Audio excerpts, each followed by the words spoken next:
On behalf of the American people, including Muslim communities in all 50 states, I want to extend best wishes to Muslims in America and around the world. Ramadan Kareem. Ramadan is the month in which Muslims believe the Quran was revealed to the Prophet Muhammad, beginning with a simple word, Iqra. It is therefore a time when Muslims reflect upon the wisdom and guidance that comes with faith, and the responsibility that human beings have to one another and to God. Like many people of different faiths who've seen Ramadan through our communities and families, I know this to be a festive time, a time when families gather and meals are shared. But I also know that Ramadan is a time of intense devotion and reflection, a time when Muslims fast during the day and perform Taraweeh prayers at night, reciting and listening to the entire Quran over the course of the month. These rituals remind us of the principles that we hold in common and Islam's role in advancing justice, progress, tolerance, and the dignity of all human beings. For instance, fasting is a concept shared by many faiths, including my own Christian faith, as a way to bring people closer to God and to those among us who cannot take their next meal for granted. And the support that Muslims provide to others recalls our responsibility to advance opportunity and prosperity for people everywhere. For all of us must remember that the world we want to build and the changes that we want to make must begin in our own hearts and our own communities. This summer, people across America have served in their communities, educating children, caring for the sick, and extending a hand to those who have fallen on hard times. Faith-based organizations, including many Islamic organizations, have been at the forefront in participating in this summer of service. And in these challenging times, this is a spirit of responsibility that we must sustain in the months and years to come. Beyond America's borders, we're also committed to keeping our responsibility to build a world that is more peaceful and secure. That's why we're responsibly ending the war in Iraq. That's why we are isolating violent extremists while empowering the people in places like Afghanistan and Pakistan. And that is why we strongly and actively support a two-state solution that recognizes the rights of Israelis and Palestinians to live in peace and security.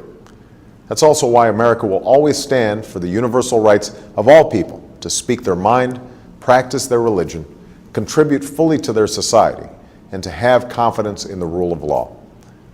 All of these efforts are a part of America's commitment to engage Muslims and Muslim-majority nations on the basis of mutual interest and mutual respect. And at this time of renewal, I want to reiterate my commitment to a new beginning between America and Muslims around the world. As I said in Cairo, this new beginning must be borne out in a sustained effort to listen to each other, to learn from each other, to respect one another, and to seek common ground. I believe an important part of this is listening. And in the last 2 months, American embassies around the world have reached out not just to governments, but directly to people in Muslim-majority countries. And from around the world, we have received an outpouring of feedback about how America can be a partner on behalf of people's aspirations. We have listened. And like you, we are focused on pursuing concrete actions that will make a difference over time, both in terms of the political and security issues that I've discussed, and in the areas that you have told us will make the most difference in people's lives. These consultations are helping us implement the partnerships that I called for in Cairo, to expand education exchange programs, to foster entrepreneurship and create jobs, and to increase collaboration on science and technology while supporting literacy and vocational learning. We're also moving forward in partnering with the OIC and the OIC member states to eradicate polio, while working closely with the international community to confront the common health challenges like H1N1, which I know is of particular concern to many Muslims preparing for the Hajj. All of these efforts are aimed at advancing our common aspirations, to live in peace and security, to get an education and to work with dignity, to love our families, our communities, and our faith. It will take time and patient effort. We cannot change things overnight, but we can honestly resolve to do what must be done while setting off in a new direction toward the destination that we seek for ourselves and for our children. That is the journey that we must travel together. I look forward to continuing this critically important dialogue and turning it into action. And today, I want to wish Muslims across America and around the world a blessed month as you welcome the beginning of Ramadan. May God's peace be upon you.